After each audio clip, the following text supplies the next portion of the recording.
जय Gurudatta. Welcome to Om Datta channel. Thank you very much for watching this videos. Shri Gurucharitamrutamu 20-21 అధ్యాయము. జై గురుదేవ దత్త. శ్లోకం శుక్లాంబరధరం వందే విష్ణుం శశివర్ణం చతుర్భుజం ప్రసన్నవదనం ధ్యాయేత్ సర్వవిఘ్నోపశాంతయే అగజానన పద్మార్కం గజాననమహర్నిశం అనేకదంతం ఏకదంతముపాస్మహే.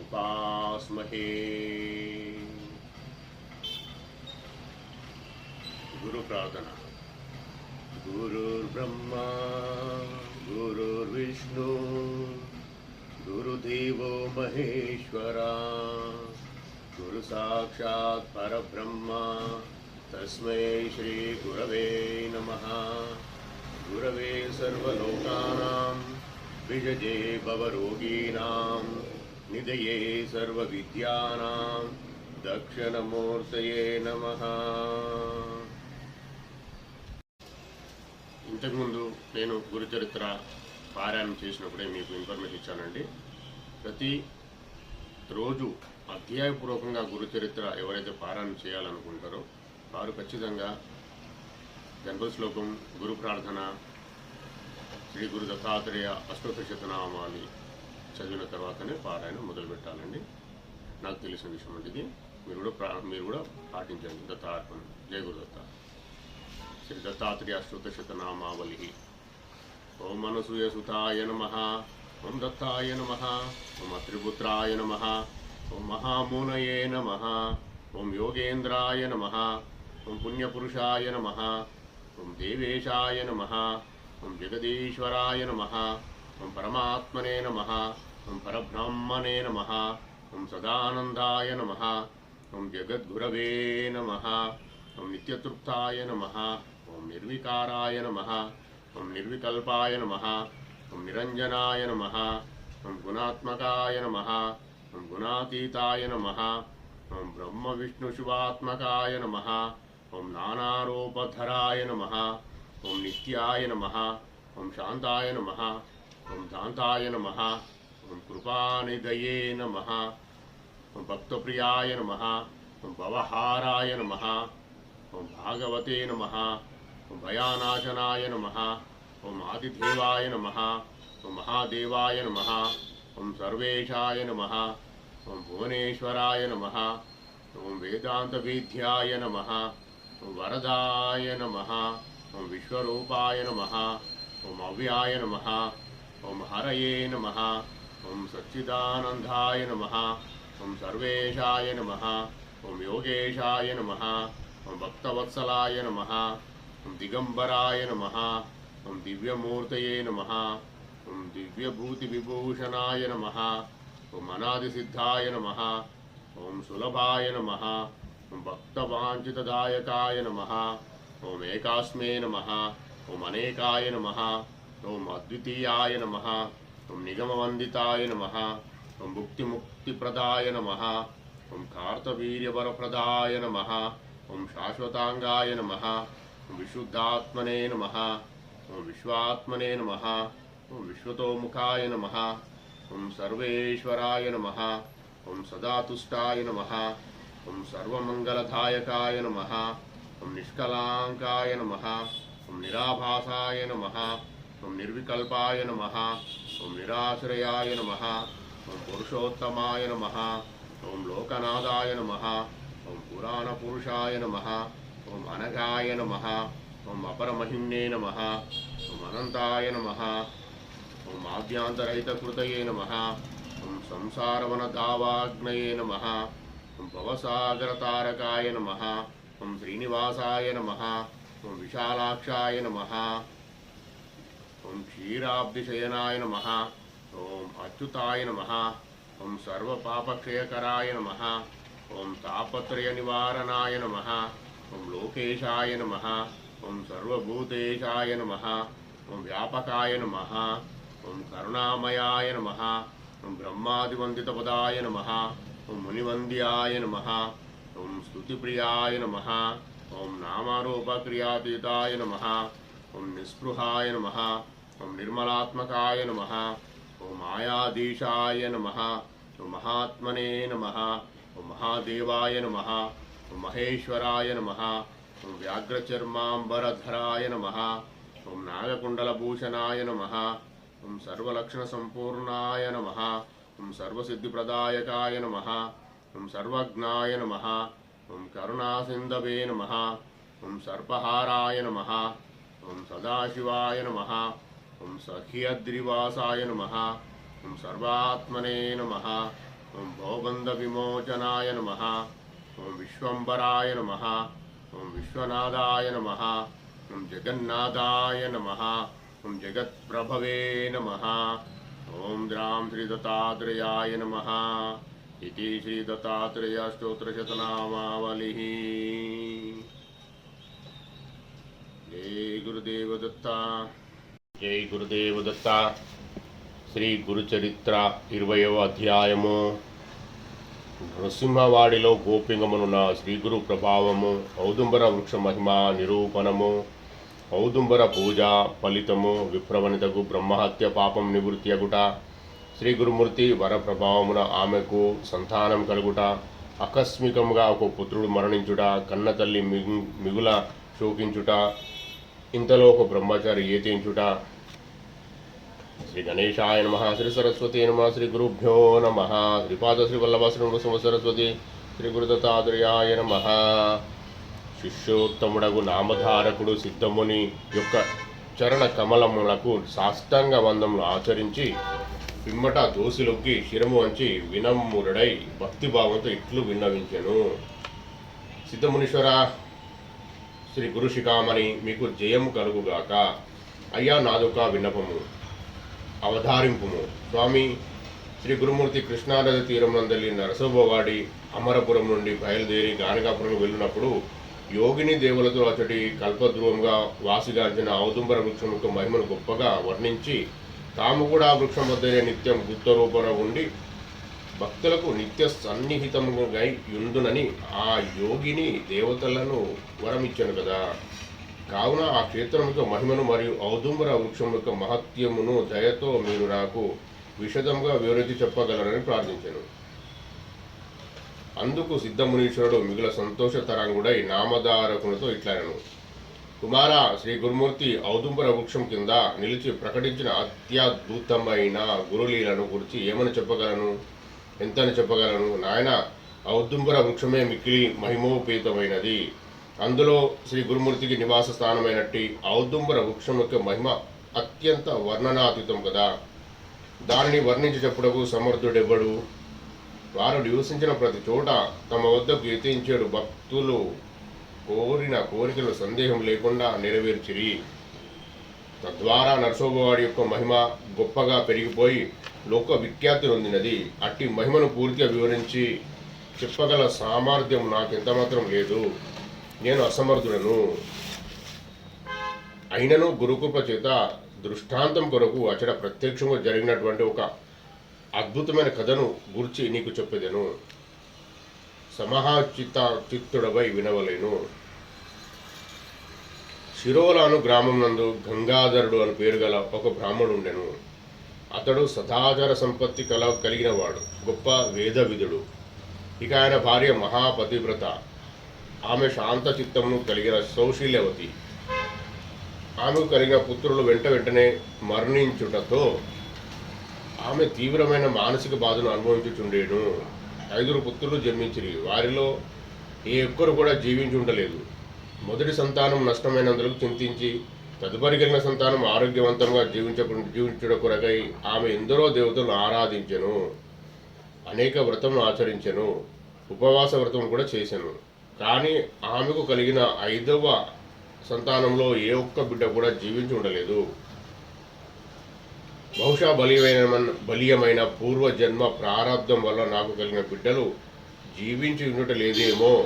తనకు ఏ కారణమున పుత్రశోకం కలుగుచుండునే, ఇందుకు గల కారణం ఏమిటో కదా అని పరిపరి విధాలుగా తనలో తాను ప్రశ్నించుకొని వాటికి తగు సమాధానం కొరకై భర్త అయిన గంగాధరునితో కలిసి జ్యోతిశాస్త్ర మర్మజ్ఞులైన బ్రాహ్మణోత్తముల వద్దకు వెళ్ళాను. అయ్యా దైవజ్ఞారా, నాకు సంతానం దక్కుట లేదు. అనేక మంది దేవతలను పూజించి తిని ఉపవాస వ్రతములను ఆచరించి తిని అయినను నాకు సంతానం దక్కటలేదు. కావున కర్మ విపాకం విచారించి పూర్వజన్మలో నేను ఎట్టి పాపకర్మను ఆచరించి తినో వాటి పరిణామం ఏమిటో దయచేసి నాకు వివరించగలరని ఆమె దుఃఖపూరిత అశ్రు నయనాలతో వారిని వేడుకొనెను. అప్పుడు ఆ బ్రాహ్మణోత్తములు ఆమెతో ఇట్లు చెప్పిరి: పూర్వజన్మలో అత్యధిక తమో గుణంతో వ్యవహరించిన వారు మరుజన్మలో వంద్యలుగా అయ్యెదరు, లేదా వారికి గర్భపాతం కలుగుచుండును, లేదా ఒకవేళ వారికి సంతానం కలిగినప్పటికీ వెంటనే ఆ సంతానం దక్కకుండా పోవును. అశ్వవధ గాని గోవధ గాని చేసిన సో మరుజన్మలో వంద్యలుగా జన్మించి నిరంతరం మహాజ్వరంతో పీడింపబడుదురు. ఒకవేళ పరుల ద్రవ్యమును అపహరించిన ఎడల సంతానం లేని వారుగా జన్మించదరని చెప్పిరి. తిరిగి వారు ఆమెతో ఇట్లు పలికిరి: నీ జాతకరీత్యా పూర్వజన్మలకు సంబంధించిన మహాదోషములు నీ అందున్నట్లుగా మాకు గోచరించుచున్నవి. వాటిని వివరించి చెప్పేదము, శ్రద్ధగా వినుము. అమ్మా, నీవు శౌనక గోత్రం చెందిన ఒక బ్రాహ్మణుని వద్ద కొంత ధనమును అప్పుగా తీసుకుంటేవి. చెల్లించవలసిన సమయం వచ్చినప్పటికీ అతను నిన్ను పర్యాయములు అడిగినప్పటికీ నీవు తీసుకున్న ద్రవ్యము తిరిగి అతనికి చెల్లించలేదు. నిజమునకు ఆ బ్రాహ్మణుడు పరమలోభి. ఇచ్చిన ద్రవ్యము వడ్డీ రూపమును మరింత ఎక్కువ ధనమును సమకూర్చుకొనవచ్చుననే దురాశతో లోబడి లోభత్వంతో అతడు నీకు అప్పుగా ఇచ్చెను. కానీ నీవు తిరిగి ఇవ్వకపోవడం వలన అతడు ఎంతగానో బాధపడాను. చివరకు ఇక నీ నుండి ఆ డబ్బు రాదని నిశ్చయం వచ్చి నిరాశ చెంది ఆత్మహత్య చేసుకునేను. దాని ఫలితంగా అతడు పిశాచంగా మారెను. ఆ బ్రాహ్మణుడే పిశాచమై నీకు గర్భపాతము కలిగించుచుండెను, లేదా పుట్టిన పిల్లలను పట్టి వెంటనే చంపివేయుచుండెను. గత జన్మలో నీవు చేసిన దుష్కర్మలే ఈ జన్మలో నీ అనుభవమునకు తోడై నిన్ను బాధించుచున్నవి అని స్పష్టంగా బ్రాహ్మణోత్తములు కర్మ విపాకముల గురించి చెప్పిరి. జ్యోతిశాస్త్రవేత్తలు చెప్పిన మాట విని ఆ బ్రాహ్మణ స్త్రీ దుఃఖాక్రాంతురాలై మిగుల శోకించెను. వారి ఓదార్పునకు కొంత కుదురపడి ఆమె పశ్చాత్తాపం చెంది బ్రాహ్మణోత్తముల చరణములను ఆశ్రయించి నమస్కరించెను. తనను తాను సబలించుకొని చేతులు జోడించి ఆ బ్రాహ్మణ పతివ్రత ఎంతో దీనముగా వారి ముందు వినయభావంతో కరుణ నుండి దుఃఖాసుడు రాలిపడుచుండగా గద్గద ఖండంతో ఇట్లు పలికెను: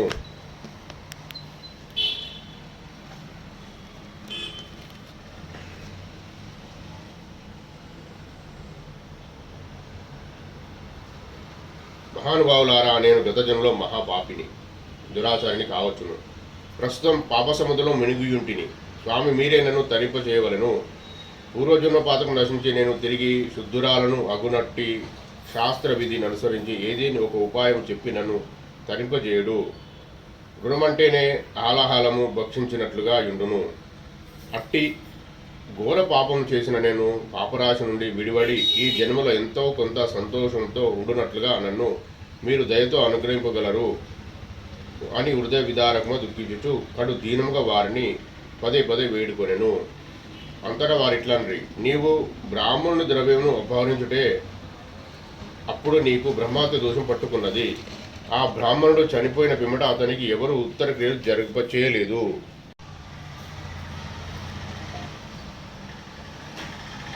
కావున ముందుగా నీవు అతని జన్మను ఉద్ధరించుటకు లేదా అతనికి సద్గతి కలిగించుట కొరకు నీవు శాస్త్రవిధిగా అతనికి గోత్రం నామముల పేరిట ఉత్తర కర్మలను నిర్వహింపవలెను. తదుపరి శౌనక గోత్రమునకు చెందిన ఒక బ్రాహ్మణుని పిలిపించి అతనికి 101 రూపాయలు దానంగా ఇయ్యవలెను. కృష్ణా తీరం నందు పంచగంగ సంఘంలో అనేక తీర్థములున్నవి. అచట కలియుగ కల్పధ్రువంతో వాసిగాంచిన ఔదుంబర వృక్షం కలదు. దాని మూలమున నృసింహ సరస్వతి గురుదేవులు నిత్య సన్నిహితులై ఉందురు. కావున నీవు కృష్ణా తీరం నందు నివసించుచు 1 మాసం పాటు ఉపాసించవలను. పాప వినాశన తీర్థంలో ముందుగా స్నానం చేయవలను. అందులోని ఉదకమును తీసుకొని వెళ్ళి ఔదుంబర వృక్షమునకు దాని మూలమున గల శ్రీ గురుపాదులకు 7 పర్యాయములు అభిషేకం చేసి జీవించవలను. తదుపరి కామ్య తీర్థంలో స్నానం చేయవలను. శ్రీ గురుపాదులను స్వయంగా శ్రీ గురుమూర్తియే అను నిశ్చల భావంతో విధి విధానంగా అత్యంత చిత్తశుద్ధితో పూజించవలెను. ఔదుంబర వృక్షమునకు పూజ చేసి ప్రదక్షిణము చేయవలెను. గురుచరణములను నిత్యం స్మరించుచు ఉపవాస దీక్షతో 1 మాసము రోజుల పర్యంతరం ఈ వ్రతం నీవు ఆచరింపవలెను. చివరి రోజు శౌనక గోత్రజుడైన ఒక బ్రాహ్మణుని పిలిపించి అతనికి ₹1 దానం ఇవ్వవలెను. అతని పేరిట శుద్ధమైన అంతఃకరణంతో కర్మలన్నింటినీ ఆచరించవలను. బ్రాహ్మణులకు భోజనం పెట్టవలెను. తద్వారా నీ పాపములను పరిహరింపబడును. బ్రహ్మహత్య దోషం నశించి బ్రహ్మ పిశాచం కూడా ఉద్ధరింపబడును. ఇట్టి వ్రతమును పూర్తి చేసిన పిమ్మట శ్రీ గురుమూర్తి యొక్క కృప వల్ల నీకు శతాయుష్మంతుడకు పుత్రుడు కలుగగలడు. అప్పుడు నీ కష్టములన్నీ గట్టెక్కగలవు. బ్రహ్మహత్య దోషం నశించిపోవును అని దైవజ్ఞులకు ఆ బ్రాహ్మణోత్తములు వివరించి చెప్పిరి. అంతటా ఆమె వారితో ఇట్లనను, మహానుభావులారా, నేను కడు పేదరాలను. నా వద్ద ధనం లేదు. ₹100 నేను పుట్టిన నాటి నుండి నేటి వరకు ఎప్పుడూ చూడనే లేదు. అయితే శరీరం కష్టం కావలసినంతగా చేయగలను. మీరు చెప్పిన విధి విధానం అనుసరించి చిత్తశుద్ధితో భక్తి ప్రపత్తులతో గురుసేవను తప్పక చేసేదను. ఉపవాసాది నియములను, స్నానాది కృత్యములను, పూజా ప్రదక్షిణలను మీరు చెప్పిన నియమానుసారంగా ఆచరించి తీరేదను అని వారితో విన్నవించను. అప్పుడు ఆ బ్రాహ్మణుడు కూడా ఆమెతో ఇట్లా నుడిగిరి, తల్లి, నిశ్చయమైన భక్తితో గురుపాదుకులను సేవించుము. నీ వద్ద ద్రవ్యం లేనప్పుడు నీ దోషం ఏమీ లేదు. నిర్మలమైన మనసుతో నీవు చేసే పూజల ద్వారా ఔదుంబర వృక్షం కింద నిత్య సన్నిహితమై నిలిచే శ్రీ గురుమూర్తి నీ పాపం నిష్కృతి ప్రసాదించును. ఆయన భక్తవత్సరుడు, దయాపయోనిధి. నీవేమీ సంకోచించవలసిన పని లేదు. నీ శుద్ధ హృదయ భావం గుర్తించి గురుమూర్తి నిన్ను మహాపాతకం నుండి విముక్తి చేయును. ఔదుంబర వృక్షం కింద శ్రీ గురునాథులు ఎల్లప్పుడూ నివసించియే ఉందురు.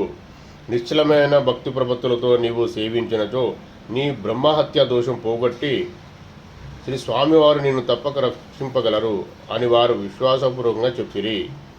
బ్రాహ్మణులు పలికిన మాటలు విని ఆ బ్రాహ్మణ స్త్రీ మిగుల సంతోషించి వారికి నమస్కరించి అనుమతి పొంది వెంటనే శ్రీ గురుమూర్తి సన్నిధానము చేరుకొనెను. బ్రాహ్మణ స్త్రీ కృష్ణా తీరమున గల పవిత్రమైన పంచగంగా సంగమ క్షేత్రం నందలి పాప వినాశన తీర్థం నందు స్నానం చేసి విధి విధానముగా ఔదుంబర వృక్షమునకు 7 మార్లు అభిషేకం చేసి ప్రదక్షిణ నమస్కారం పూర్తి చేసెను.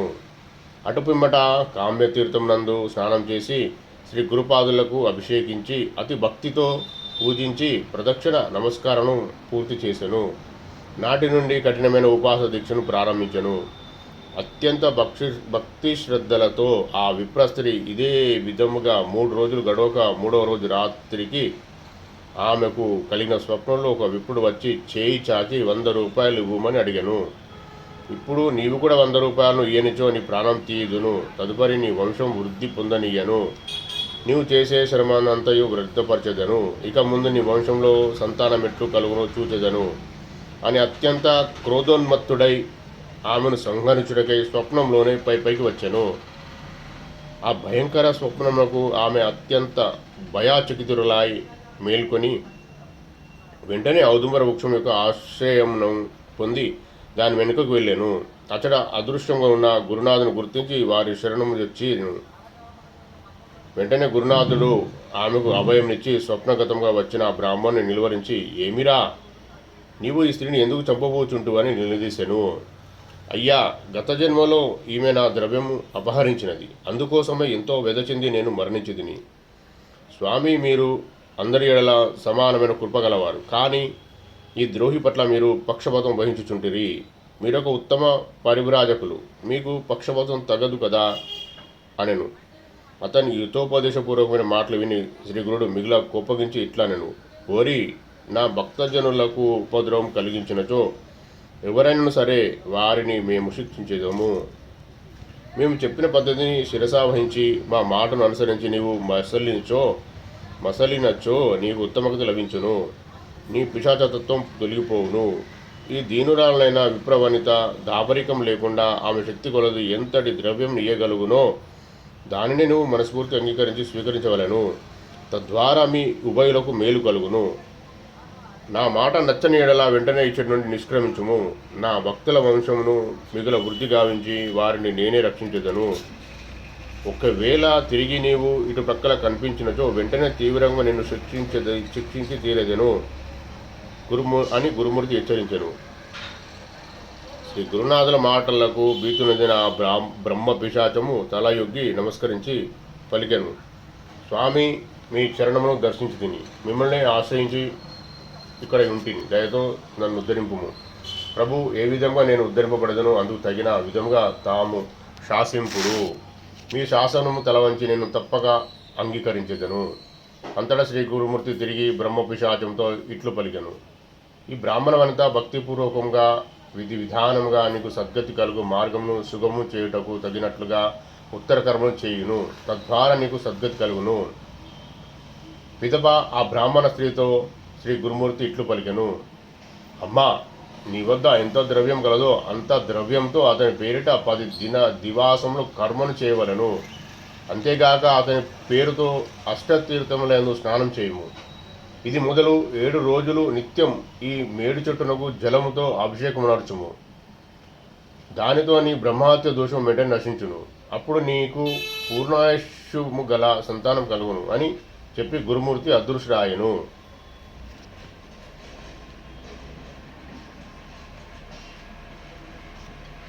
అంతటా ఆ బ్రాహ్మణ స్త్రీ ఆశ్చర్యచకితులై మనసులో ఎంతో మాత్రం ఎమారపాటు వహించకుండా శ్రీ గురుమూర్తిని వారి కృప చేత జ్ఞాన దృష్టితో చూసెను.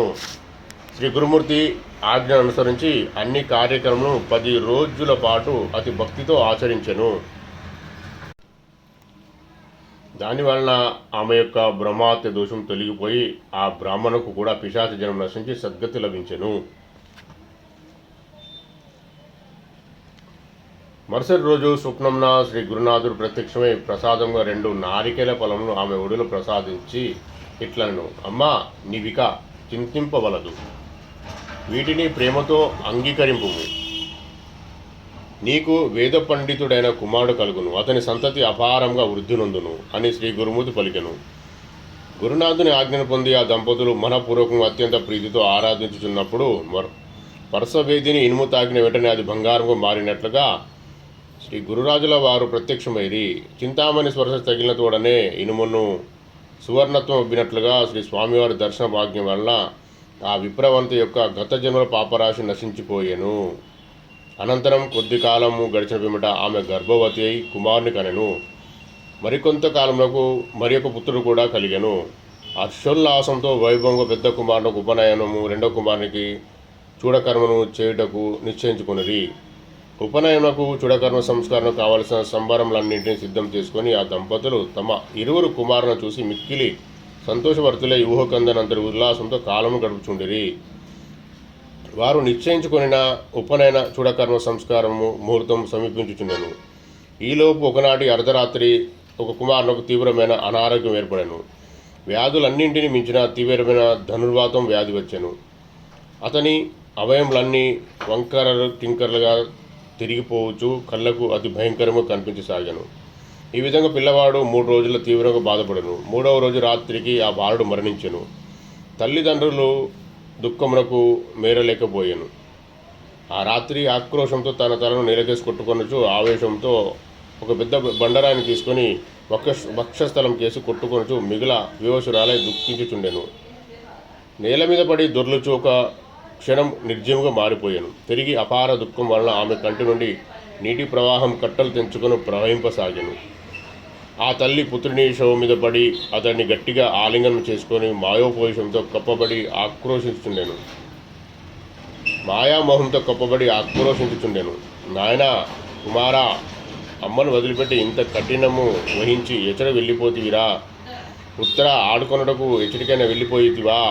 నా పాలెంలో గల పాలు ఉబికి వచ్చి వ్యర్థమవుతున్నవి. వెంటనే లెమ్ము నాయన, లే అని పలుకుతూ దిక్కింపసాగాను. కుమారా, నాయన, నీ ముద్దు మాటలను, నీ ఆటపాటలు నేను ఎట్లు మర్చిపోగలను? పుత్ర, నన్ను విడిచి నీవు ఎక్కడికి పోయితివి? నాకు ఒక గుప్త నిధి వల్లే లభించితివి కదా. కుమారా, నీ వంటి అందమైన పుత్రుని నేను మళ్ళీ జన్మలో చూడగలనా? కళ్ళలో గుప్త నిధి లభించి మాయమైనట్లుగా అయిపోయినది కదా. అయ్యో, నేను మోసపోయి తిని. నాకు 5 పుత్రులు పుట్టి వర్ణించినప్పటికీ నీవు గర్భమున పడినట్టి నుండి ఆ శోకను మరిచి సంతోషంతో ఉంటిని. అట్టి నన్ను గొప్ప దుఃఖ సముద్రం ముంచి ఎక్కడికి వెళ్ళిపోయితివి? అయ్యో, గర్భవతిగా ఉన్నప్పుడు నాలో ఉత్తమ కోరికలే ఉత్పన్నమాయను. నవమాసం నిండిన పిదపనే పుత్రుడు కలుగునని అత్యాశతో ఉల్లాసంతో గురుచరణములను స్మరించుచూ ఉంటిని.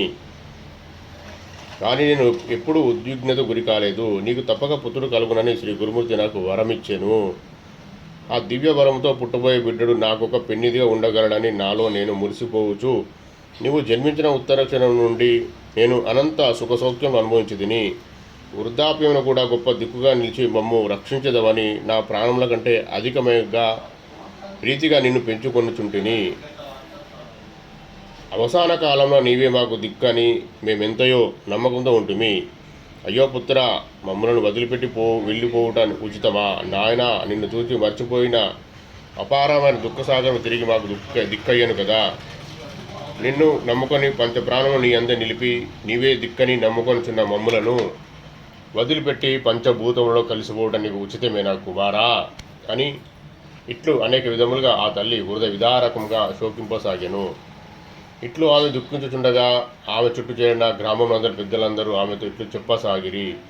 అమ్మా, నీవింతగా ఎందుకు దుఃఖించుచుండివో మాకు ఆశ్చర్యం కలుగుతున్నది. లిఖితములు ఎవరు తప్పించలేరు. దేవదానవులు, ఋషి మునీశ్వరులు సైతం ప్రారంధం తప్పించుకోలేకపోయిరి. వారికి కూడా ప్రారంధం అనుభవించక తప్పలేదు. నిజానికి బ్రహ్మ వ్రాసిన లలాట లిఖితం ఎవరు మార్చలేరు కదా. భూమి నుండి దివికి వచ్చిన అవతారములను ధరించిన హరిహరులు కూడా ఈ లోకంలో స్థిరంగా నిలిచి ఉండలేరు కదా. మనం కేవలం సామాన్య మానవులం. అట్టియడ నీవు కూడా నీ గర్భమునందు జన్మించిన ఈ బాలుడు కానీ స్థిరంగా శాశ్వతమైనట్టు ఎట్లుండగలరు అని ఈ విధంగా అచ్చట చేరిన పెద్దలందరూ ఆమెను ఓదార్చారు. ఆమెకు వాస్తవం స్థితిని గ్రహించినట్టు చెప్పసాగిరి. ఇంతలో ఆమె మనసులో గతంలో జరిగిన ఒక సంఘటన తలుపున మెరిసెను. దానిని అనుసరించి ఆమె ఇట్లు అనుచుండెను. నేను నీకు కలిగిన సంతానం శాశ్వతంగా స్థిరంగా దీర్ఘాయుష్మంతులై ఉండేదరని చెప్పి శ్రీ గురుమూర్తి 2 ఫలములు నాకు ప్రసాదించాను. అమ్మా, వీటిని నీవు పూజింపుము. దీర్ఘాయుష్మంతురాలై 2 కుమారులు కలిగెదరు. వారి వల్ల నీ వంశం వృద్ధి పొందగలదని చెప్పిరి. శ్రీ నరసింహ సరస్వతి గురుదేవుల ఈ భూమిపైన ఎంతో మహిమాన్వితులని గొప్ప ఖ్యాతిని గడించిరి. ఔదుంబర వద్ద నిరంతరం నిత్య సన్నిహితులై శ్రీ గురుమూర్తి నాకు ఒక పుత్రుని ప్రసాదించిరి. ఆయన మాటలు మిథ్యగా ఎట్లు మారును? వారు నాకు వరమిచ్చినది ముమ్మాటికి సత్యం. కానీ ఇప్పుడు ఆ మాటలు అసత్యములై వ్యర్థం లాయను కదా. కావున నేను ఆత్మహత్య చేసుకొని నా పుత్రునితో పాటు నా ప్రాణమును విడిచిపెట్టేదను అని శ్రీ గురునాథుని స్మరించెను. గురుదేవా, మీరు దయోపయోనిధులని వరదమూర్తులని మీపై దృఢమైన విశ్వాసం కలిగి ఉంటిమి. మీ మాటలు అక్షసత్యమని నమ్మిన నన్ను మోసగించి నట్టేట ముంచిదిరి. మీరు సత్య సంకల్పాలను దృఢంగా నమ్మితిని. అందుకు మీరు గొప్ప విఘాతము కలిగించిదిరి. ఇక మిమ్మల్ని విశ్వాసఘాతకులని చెప్పకుండా నేను ఎట్లుండగలను? శ్రీ నృసింహ సరస్వతి గురువార్య, మీరు త్రిమూర్తుల అవతారమే అని నేను నమ్మితిని. అటు ధ్రువునికి ఇటు విభూషణ్ కూడా గొప్ప గొప్ప వరములు ఇచ్చిదిరి. దానిని నిజమని ఇప్పుడు ఎట్లా చెప్పగలను? మీ మాటలను దృఢంగా నేను నమ్మి ఉంటిని, కానీ నన్ను మీరు ఉపేక్షించిదిరి. మీ పేరుతో నా ప్రాణము త్యాజించి వేసేదను. మీ దర్శనార్థంగా అసంఖ్యాకంగా ప్రజలు వచ్చుచుండెదరు. వారందరూ మిమ్మల్ని అతి భక్తితో సేవించుండెదరు. ఔదుంబరమునకు ప్రదక్షిణ చేసి మిమ్మలను ఆరాధించుండెదరు. అట్లనే నేను కూడా మీ మాటను విశ్వాసించి మీరు చెప్పిన విధంగా అనుష్ఠించితిని. నా అనుష్ఠానములకు గొప్ప ఫలితం లభించాను. ఇక మీ మహిమను కానీ మీ ప్రదేశమును కానీ విశ్వసించడం ఎట్లు? కనుక మీ పేరిటనే మిమ్మల్ని ఉద్దేశించి నేను నా ప్రాణమును వదిలిపెట్టేదను. నా జీవితం మీరు తీవ్రమైన విఘాతం కలిగించిదిరి. ఇప్పుడు మిమ్మల్ని ఎవరు భజించెదరు? వారికి మీరలా విశ్వాసం ఎట్లు కలుగును? బ్రాహ్మణుని ద్రవ్యం హరించిన పాపం నుండి నిష్కృతిని పొందుటకై మీ చరణ కమలములను ఆశ్రయించుకుని ముందుగా విచారించకుము అని చింతించకుమని నమ్మబలికి మధ్యలో నన్ను వదిలివేయటం ధర్మమా? ఇది న్యాయమా? ఒక పులిని చూసి అత్యంత భీతికి లోనైన ఒక గోవు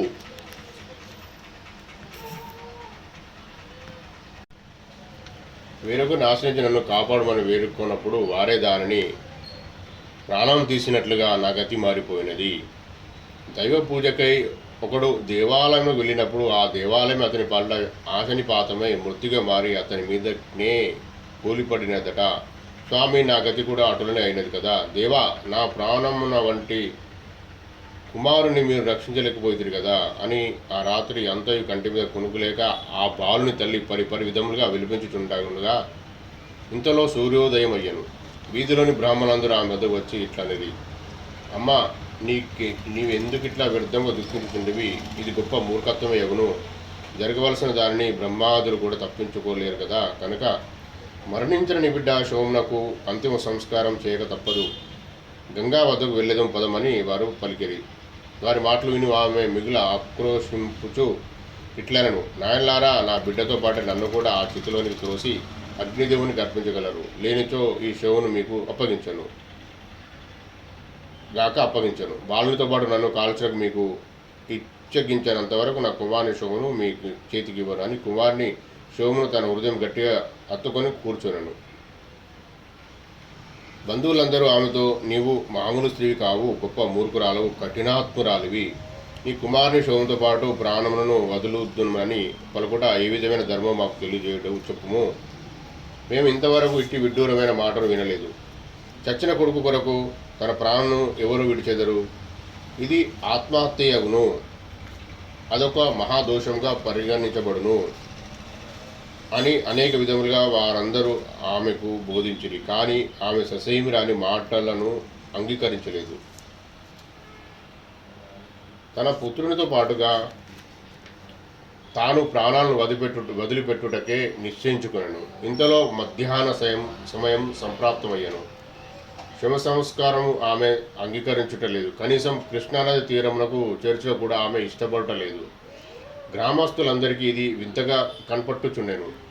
ఇంతలో ఒక దివ్యమైన బ్రహ్మచారి వారి మధ్యలో నుండి ముందుకు వచ్చాను.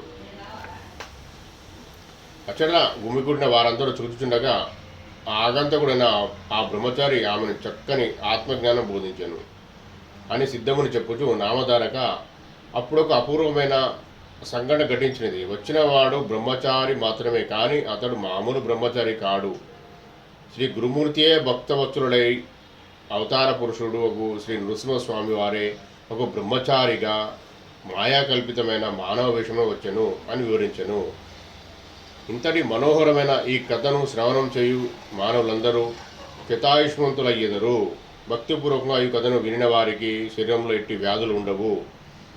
వారు శతవసంతములు జీవించెదరు. నా మాటలు సత్యములు అని సిద్ధనామధారక సంవాదాత్మకమైన శ్రీ గురుచరిత్రమును గంగాధరాత్మజుడైన సరస్వతి చక్కగా వివరించి లోకమునకు అందించెను. ఇది శ్రీ గంగాధర సరస్వతి విరచితమగు సిద్ధనామధారక సంవాదాత్మకమైన పరమ కథాకల్పతరువగు శ్రీ గురుచరితామృతం నందలి శ్రీ నృసింహ సరస్వతి ఉపాఖ్యానమున జ్ఞానకాండమునందు బ్రహ్మహత్య దోష పరిహారము, ప్రేతజనని శోకము అను 20వ అధ్యాయము. జయ గురుదత్త శ్రీ గురుదత్త. జయ గురుదత్త శ్రీ గురుదత్త. ముఖ్య గమనిక: నిత్య పారాయణం చేరువారలు ఈ 20వ అధ్యాయము చదివి ఆపివేయకూడదు. వెంటనే 21వ అధ్యాయము చదివిన తర్వాత ఆనాటి పారాయణం ఆపివేయవచ్చును. అనగా 20, 21, 2 అధ్యాయములు మధ్యలో నిలపకుండా రెండింటిని వరుసగా చదవగలనని గమనించగలరు. అవధూత చింతన శ్రీ గురుదేవ దత్త. శ్రీ గురుచరిత్ర 21వ అధ్యాయము. శ్రీ నరసింహ సరస్వతి స్వామివారు ఒక బ్రహ్మచారి వేషమున విచ్చేయుట, ఉత్తర శోకమున మునిగి ఉన్న కన్న తల్లికి తత్వోపదేశం చేయుట, భక్తురాలి దృఢమైన విశ్వాసమును గమనించుట, కృపతో మృతుడైన ఆమె కుమారుని జీవింపజేయుట, కలికల్ప ద్రోమగు ఔదుంబరము మరియు శ్రీ గురుపాదుకల మహిమ నిరూపణము. శ్రీ గణేశాయ నమః. శ్రీ సరస్వత్యే నమః. శ్రీ గురుభ్యో నమః. శ్రీపాద శ్రీవల్లభ శ్రీ నృసింహ సరస్వతి శ్రీ గురుదత్తాత్రేయాయ నమః. సిద్ధముని నామధారకునితో ఇట్లు చెప్పుచున్నాడు. నామధారక, వచ్చిన ఆ బ్రహ్మచారి ఎవరో కాదు, అతడు అవతార పురుషుడు శ్రీ గురుమూర్తియగు నృసింహ సరస్వతి స్వాముల వారే. ఒక బ్రహ్మచారి రూపంలో విచ్చేసి పుత్రశోకంతో తీవ్రంగా పరితపించుచున్న ఆ భక్తురాలికి ఈ విధంగా తత్వోపదేశం చేయుచుండెను. అమ్మా, నీవు మూఢురాలవై ఎందుకిట్లు దుఃఖించుచుంటివి? మూఢత్వంతో దుఃఖించుడు తగదు. ఈ జగత్తులో స్థిరంగా శాశ్వతంగా ఎవరు ఉండిరో ఎవరు ఉండగలరో విచారించి చెప్పుము. జన్మించినది ఎవరు, మరణించినది ఎవరు? ఈ దేహము నేటి నుండి పుట్టిన బుడగ వంటిది. ఈ దేహము నీటి నుండి పుట్టిన బుడగ వంటిది. బుద్భాదములు ఎక్కడైనా స్థిరంగా ఉండగలవా? పంచభూతముల కలయికతో ఈ దేహంలో నిర్మించబడినవి. అట్టి పంచభూతముల నుండి విలువడిన వెంటనే ఆ దేహం నశించిపోను.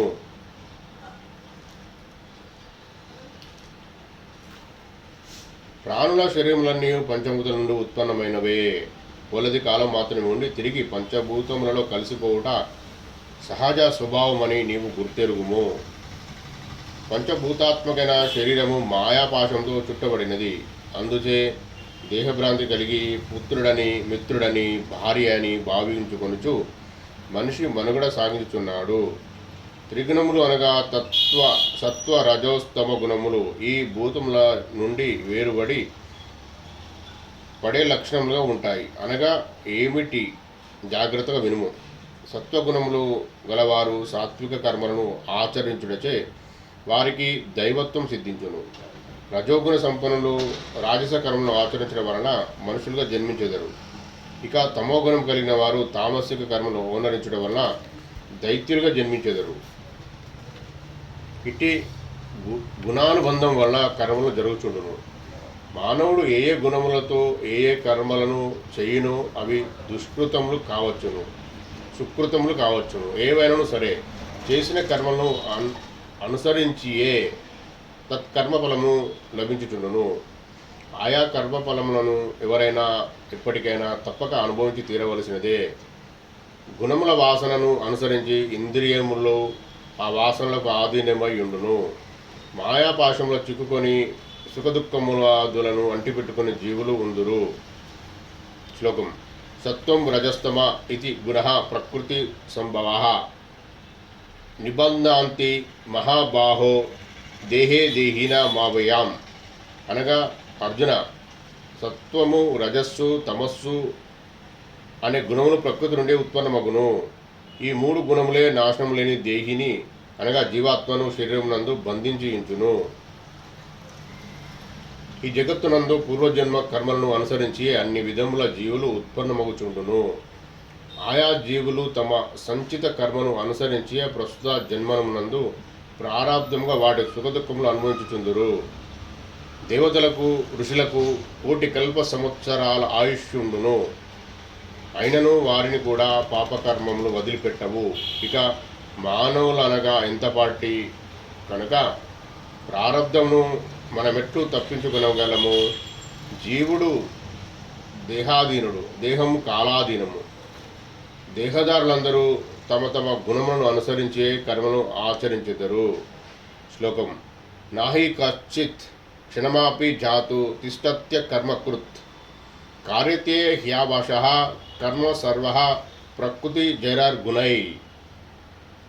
అనగా మానవుడు ఎప్పుడైనాను ఏదో ఒక కర్మను ఆచరించకుండా క్షణకాలం కూడా ఉండలేడు. కావున మనుషులందరూ ప్రకృతి నుండి జనించిన గుణములను లోబడి తప్పనిసరిగా కర్మను చేయుటకు బాధ్యులయ్యేదరు. దేహదారులకు అనేక విధముల వికారం ఉండును. నేను, నాది, అహంకార మమకారము అనుటకు నిర్ధారణగా ఈ సంసారమునందు స్థిరంగా నిలిచి ఎవడు ఉండనేరరు. అందువల్లనే జ్ఞానులు జన్మ వచ్చినందుకు సంతోషించరు, మరణం సంభవించినందుకు దుఃఖింపరు. శ్లోకం. గతాసున గత సుంశ నాను శోషంతి పండితా. పండితులైన వారు ప్రాణములు పోయిన వారిని గురించి కానీ ప్రాణం ఉన్న వారిని గురించి కానీ దుఃఖించరు. పుట్టుటకు ముందు ఎవరికి స్థూలదేహం ఉండదు. సూక్ష్మంగా ఉన్న స్థూల శరీరముగా మారును. అదే తిరిగి సూక్ష్మ శరీరముగా మారిపోవును. మరణించుట అనగా స్థూల శరీరం నష్టమే. దేహమే నశించినది, కానీ దేహి నశించలేదు. నీటిలో అప్పటికప్పుడే పుట్టిన బుడగను వెంటనే నశించిపోచుండును, కానీ నీరు మాత్రం యథావిధిగా ఉండును. అటులే ఈ దేహములు కూడా ఎప్పటికీ స్థిరంగా ఉండజాలవు. జన్మించిన ప్రతివాడు మరణించక తప్పదు. చేసిన కర్మలకు ఈ దేహం ద్వారా ఫలితం అనుభవించవలసి వచ్చును.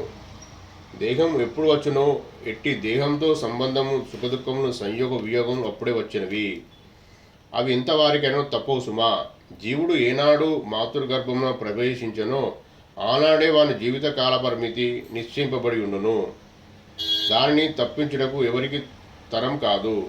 మరణమునకు కాల నియతి లేనే లేదు. కొందరు కర్మను అనుసరించి పశుతనమునే మరణించెదరు, కొందరు బాల్యమున మరణింతురు, మరికొందరు యౌవనములో, మరికొందరు వృద్ధాప్యలో మరణించెదరు. తమ పూర్వజన్మార్జిత సంచిత మెట్లుండును అటులనే ప్రారబ్ధం ఏర్పడి తత్ఫలితంగా సంభవించుచుండును. కొందరు గర్భముననే వారి ప్రాక్తాన పురాకృత కర్మను అనుసరించి మరణించుచుండెదరు. జనులు మాయాపాశమునందు చిక్కుకొని అసలైన తత్వమును గ్రహింపజాలరు.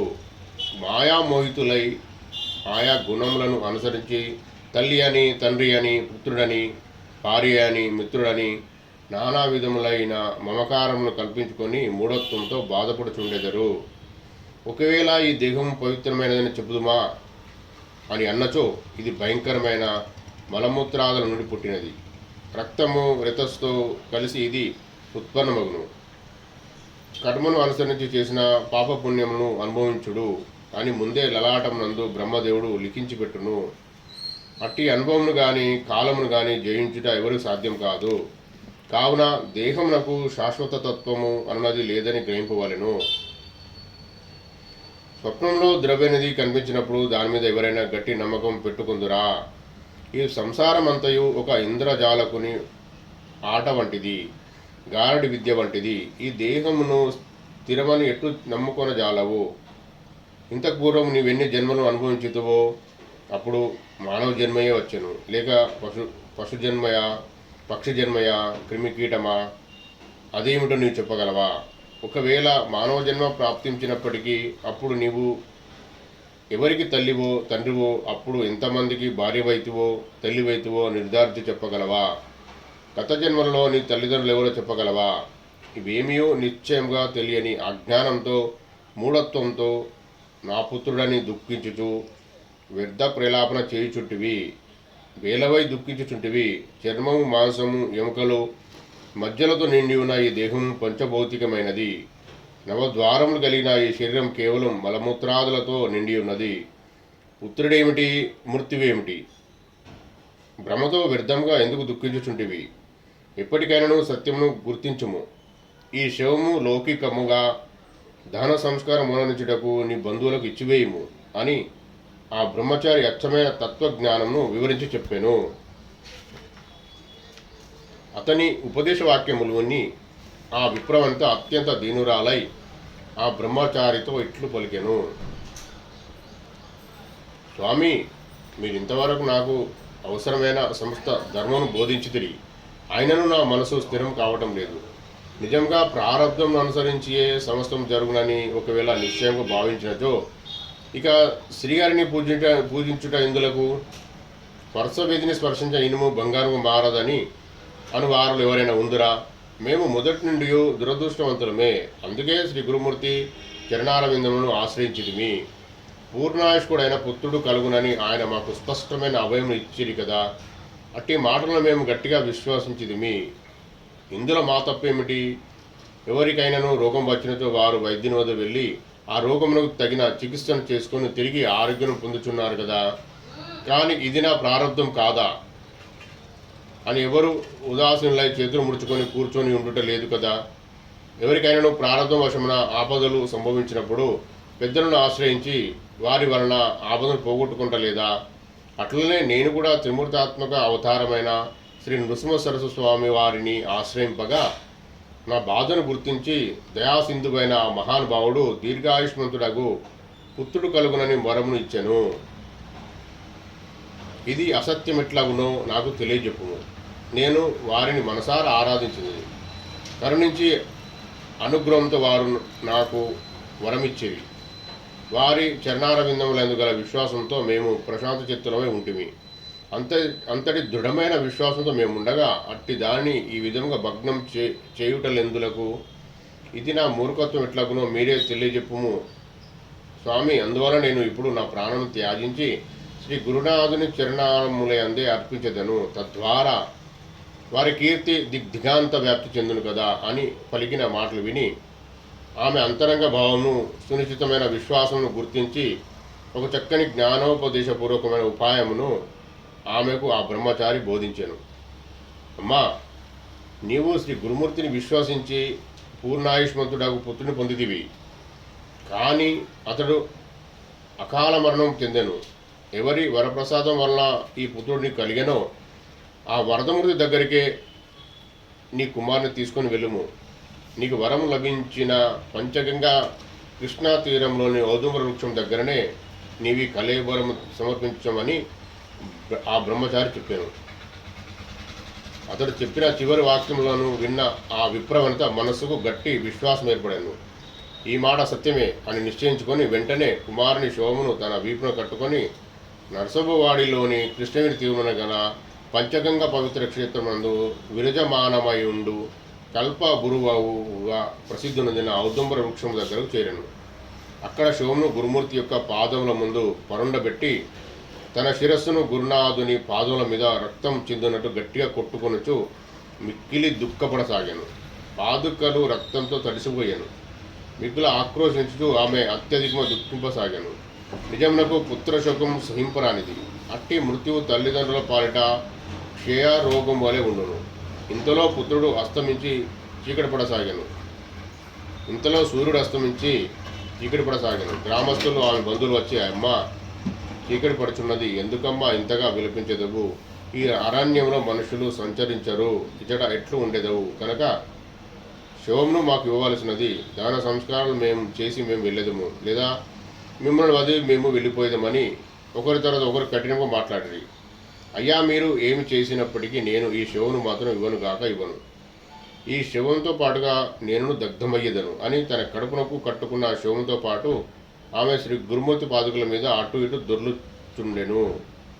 అంతటా వారందరూ ఇట్లు పలికిరి, ఈ అడవిలో ఒంటరిగా ఉండకూడదు, చోరుల వలన ఉపద్రవం సంభవించును, రేపటికి శవము కుళ్ళిపోవును అని వారు ఎన్ని విధములుగా భయపెట్టినను ఆమె అంగీకరింపలేదు. అందువలన అందరూ ఆమె యొక్క మూర్ఖ స్వభావంను నిందించుచుండిరి. ఈ రోజు రాత్రి శవమును వదిలివేసినచో దుర్గంధం వ్యాపించును. అంతటా ఆమె తనంతట తానే దహనం చేయడం ఇచ్చునులే అని భావించుకొని వెంట వచ్చిన బంధువులు గ్రామస్తులు అందరూ వెళ్ళిపోయిరి. ఇక శవంతో మిగిలిన తల్లిదండ్రులు మాత్రమే. వారు శవమును ముందు పెట్టుకుని శోకించుచుండగా దట్టమైన చీకటి కమ్ముకొనెను. గత 2 రోజుల నుండి నిద్రాహారం లేని కారణంన తల్లిదండ్రులకు మధ్యరాత్రి దాటిన పిదప 3వ జామున వారికి కునుకు పట్టెను. వెంటనే ఆమె ఒక స్వప్నం గాంచెను. ఆ స్వప్నం నందు వ్యాఘ్రచరం ధరించి మెడలో రుద్రాక్షమను కలిగి శరీరం నిండుగా భస్మాంకితుడైనట్టే ఒక జటాధారి కనిపించెను. అతడు ఒక చేతిలో యోగదండమును మరొక చేతిలో త్రిశూలమును పట్టుకొని ఔదుంబర వృక్షం వద్దకు వచ్చి, తల్లి, నాపై మిగుల కోపించి నీవెందులకు దుఃఖించుచుంటివి? నీ కుమారుడికి ఏమైనది? ఎందుకు? ఒక నివారణ ఉపాయం ఉన్నది, దానిని చెప్పుటకే నేను వచ్చి తిని అని ఆ భక్తవత్సలుడైన శ్రీ గురునాథుడు వారికి అభయమిచ్చెను. వెంటనే భస్మం తీసి అతని సర్వాంగమును లేపనం చేశాను. అతని నోటిని తెరిచి తన నోటితో గాలిని ఊదాను. అంటూ ప్రాణమంటే వాయువే కదా, ఆ గాలి ఇతన్ని వదిలివేసి బయటికి వెళ్ళిపోయిన వాయువు తిరిగి ఇతరులు నింపేదను. నీ పుత్రుడు సజీవుడు కాగాడు అని అనను. ఇంతలో భయభ్రాంతురైన ఆ విప్రవనిత తటంలో మెలుకొనెను. ఆమెలో ఒక విచిత్రమైన విచారం ప్రారంభమాయను. ఈ ప్రేతం మీద తనకిద్దరి భ్రాంతి ఎందుకు కలిగినట్లు? తన మనసులో గల భావమే నిద్రించిన సమయమున స్వప్నగతమున కనిపించినది కదా. నృసింహ సరస్వతి భగవానులు ఎట్లు వచ్చేదరు? ఇది నాకు కలిగిన కలయా, భ్రాంతియా, నిజమా? మా ప్రారంధం ఇట్లుండగా ఆ దేవదేవుని నిందించే ప్రయోజనం ఏమిటి? కేవలం ఇది నా అజ్ఞానమే, మూర్ఖత్వమే అగును. శ్రీ గురుని నిందించి ఏమి లాభము? అతనిపై ఆగ్రహించడం వలన లాభం ఏమిటి అని ఈ విధంగా చింతించుచుండగా అతనికి ఎదురుగా ఉన్న శవంలో చైతన్యం కలగసాగాను. దేహంలోని అవయములలో ఉష్ణం ప్రవహించి కదలిక ఏర్పడసాగాను. ఈ ప్రేతమునకు ఏమయ్యను? అయ్యో, ఇంతలో ఏదో భూతం ప్రవేశించలేదు కదా అని ఆమె మనసులో ఒక విధమైన భయం ఉత్పన్నమై మేను జలధరించి గగురు పుడిచెను. తటంలో ఆమె శవమును కొంచెము దూరము జరిగాను. ఇంతలో అవయములన్నింటిలోనూ జీవము నిండిపోగా ఆ పిల్లవాడు నిద్రని లేచినట్టుగా లేచి కూర్చొనను. తల్లి వైపు చూసి, అమ్మా, నాకు ఆకలి దహించి వేయుచున్నది, అన్నం పెట్టు అమ్మా అని రోధింపసాగను. పుత్రుడు తల్లి సమీపంలో వచ్చిన వెంటనే ఆమె స్థానం నుండి క్షీరము 32 ధారలుగా ఉబికి వచ్చి ప్రవహింపసాగాను. వెంటనే తన కుమారుని నోటికి స్థాన్యం అందించి తృప్తిపరచను. ఆమెలో ఏకకాలంలో సంతోష భయములో ముప్పిరి కొనగా తన సందేహమును తీర్చుకున్నట్టుగా ప్రీతితో పిల్లవాడిని ఎత్తుకొని నిద్రపోవచ్చున్న తన భర్తను లేపి జరిగిన వృత్తాంతం అంతయు అతనికి తెలియజెప్పాను. అతడు వెంటనే శ్రీ గురునాథుని వారి మహిమను ఇట్లే ఉండును అని వేణుల్లో ప్రశంసింపసాగను. దంపతులిద్దరూ కుమారునితో పాటుగా ఔదుంబర వృక్షమునకు ప్రదక్షిణంలో చేసి సాష్టాంగ వందమును అర్పించి అనేక విధంగా స్తుతించిరి. ఓ వరదమూర్తి, మీకు జయం జయము. బ్రహ్మ విష్ణు మహేశ్వరుల అవతారమైన మీకు భక్తుల కోరికలను తీర్చే భక్తవత్సరులను ఖ్యాతి లభించను. భక్తవత్సల, మీరు విశ్వమును తరింపజేయుట కొరకే ఈ భూమిపై అవతరించితిరి. విశ్వతారకులు స్వామి, అజ్ఞానులమైన మాకు మిమ్మల్ని వర్ణించడం అవశ్యము. అజ్ఞానులమైన మాకు మిమ్మల్ని వర్ణించడ అశక్యము. మమ్మల్ని క్షమించుము ప్రభు. అజ్ఞానంతో అనేక నిష్ఠురోక్తులను పలికితిమి. తల్లిపై కోపించిన పిల్లలను నిష్ఠురంగా మాట్లాడినట్టు అవిద్య మావరణ మీతో మూర్ఖంగా మాట్లాడి తిని నేను మిమ్మల్ని నిందించిదని మమ్మల్ని క్షమించుము ప్రభు, మమ్ము క్షమించు స్వామి అంటూ సాష్టాంగ వందనములను చేయుచు దీనంగా మొరపెట్టుకొనిరి. అనంతరం కృష్ణవేణి పంచగంగా స్నానం చేయుటగా వెళ్ళిరి. తమ కుమారునితో పాటు పవిత్రగంగా స్నానమునర్చి ఆ ఉదకం తెచ్చి ఔదుంబర వృక్షం అభిషేకించిరి. గురునాథుని పాదులను అంటే రక్తం పోగునట్లా శుభ్రము కడిగి అనంతరం మనసారా అభిషేకమునర్చిరి. ఇంతలో ఆమె దీపమును వెలిగించారు. మంత్రపూర్వకంగా విధి విధానంతో శమిపత్ర పుష్పాదులతో భక్తిగా స్వామి పాదుకలను ఔదుంబర వృక్షం పూజించిరి. అనంతరం ఆరతులిచ్చి కడు సంతోషంతో స్తోత్రగానం చేసి భక్తిపూర్వకంగా వినమ్రులై అనేక విధములుగా స్వామిని స్తుతించిరి. ఇంతలో సూర్యోదయమయ్యను. శివమును దహనం చేయుటకై ఆమె బంధువులు మరికొందరు విప్రులు విచ్చేసిరి. సజీవుడై వారి కుమారుని చూచి వచ్చిన వారందరూ నిర్గంతపోయిరి. అత్యంత ఆశ్చర్యములకు లోనై వచ్చిన బంధువులు, గ్రామ ప్రజలు తల్లిదండ్రుల ద్వారా జరిగిన వృత్తాంతం తెలుసుకొని మహదానంద భరితులై చిందులు వేయసాగిరి. శ్రీ గురుమూర్తి యొక్క కృపను వేణుల్లో కొనియాడుతూ కరతల ధ్వనులతో అరణ్యమంతా దిక్కులు పిక్కటిట్టేళ్లుగా గురుమూర్తికి జయధ్వానులు పలికిరి. ఆ దంపతులు సజీవుడైన కుమారుని ముందర నిలుపుకొని అత్యంత హర్ష పులకాంకితులై స్వామిని మాటిమాటికి స్మరింపుచు అక్కడే ఔదుంబర వృక్షము ముందరనే తమ గ్రామంలోని బ్రాహ్మణులకు, తమ వద్ద వచ్చిన బంధువులకు, గ్రామంలోని జనులకు చక్కని సమారాధనం గావించిరి. ఆ ఔదుంబర వృక్షము వద్ద నిత్య సన్నిహితమై అదృశ్య రూపమున గల శ్రీ నృసింహ సరస్వతి గురుదేవులను మనసారా స్మరించుచు స్వామి యొక్క మహిమను, వారి ప్రతిభను, వారి లీలా వైభవమును మననము చేసుకొని చుండిరి. ఒకరితో ఒకరు హర్షపూర్వకంగా చర్చించుకొని చుండిరి. ఈ విధంగా శ్రీ గురుస్థానము లోకులందరికీ మనోరథము ఈడేర్చుచుండెను. ఈ విధంగా ఒక్కొక్క మహిమను గురించి వర్ణించి చెప్పినచో వేలాది కథలుగా ఈ చరిత్రము విస్తరించిపోవును.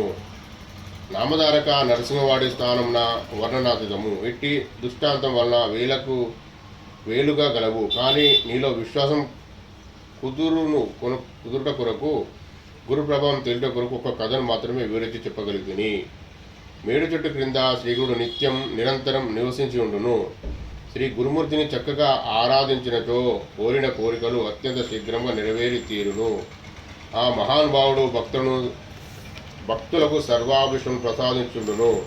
నీవును దృఢభక్తితో గురువును ఆరాధించుండుము. నీ మనోరథములన్నీ శీఘ్రంగానే సిద్ధింపగలవు. గురుపాదులను ఆరాధించు వంద్యలకు పుత్ర సంతానం కలుగును. దారిద్రులకు అష్టైశ్వం లభించును. రోగులకు ఆరోగ్యం లభించి తీరును. ఇక అపమృత్యు అనేది ఎన్నటికీ వారి జోలికి వెళ్ళనే వెళ్ళదు. మనమునందు కడు భక్తిభావం వహించి మనోవాక్కాయ కర్మలతో శ్రీ గురుచరణార విందములను పూజించవలను. ఎవరి మనసులో ఏయో కోరికలుండునో అవన్నీ వెనువెంటనే నెరవేర్చుండును.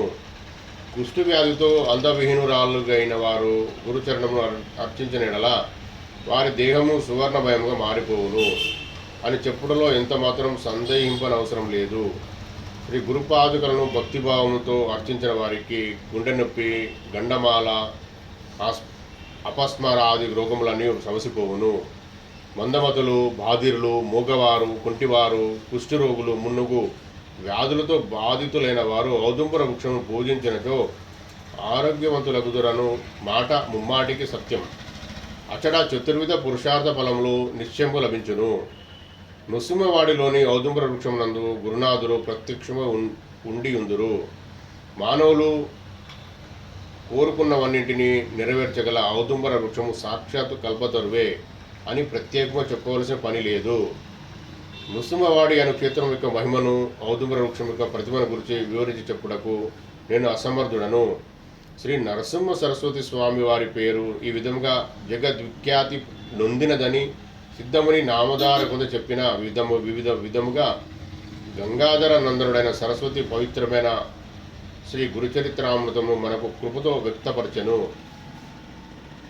దీనిని భక్తిభావంగా పఠించిన జనులు సకలావిష్టము పొందెదరు, ఇహపర సౌఖ్యమును అనుభవించెదరు.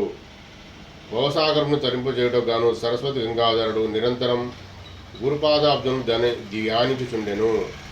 ఇది శ్రీ గంగాధర సరస్వతి విరచితమగు సిద్ధనామధారక సంవాదాత్మకమైన పరమకథా కల్పతర్వగు శ్రీ గురుచరితామృతం నందలి శ్రీ నృసింహ సరస్వతి ఉపాఖ్యానమున జ్ఞానకాండం నందు మృతపుత్ర సంజీవనము అను 21వ అధ్యాయము. జయ గురుదత్త, శ్రీ గురుదత్త. దిగంబరా దిగంబరా శ్రీపాదవల్లభ దిగంబరా, దిగంబరా దిగంబరా నృసింహయతివర దిగంబరా, దిగంబరా దిగంబరా స్వామి సమర్థ దిగంబరా, దిగంబరా దిగంబరా మాణిక్య ప్రభో దిగంబరా, దిగంబరా దిగంబరా జయ గురుదత్త దిగంబరా, దిగంబరా దిగంబరా షిరిడి పురీష దిగంబరా, దిగంబరా దిగంబరా జయ గురుదత్త దిగంబరా. అవధూత చింతన శ్రీ గురుదేవ దత్త స్వామి సమర్థ మహారాజ్ की जय. ఓం శాంతి శాంతి శాంతి. If you like this video, please like, share, subscribe. Thank you very much for watch this video.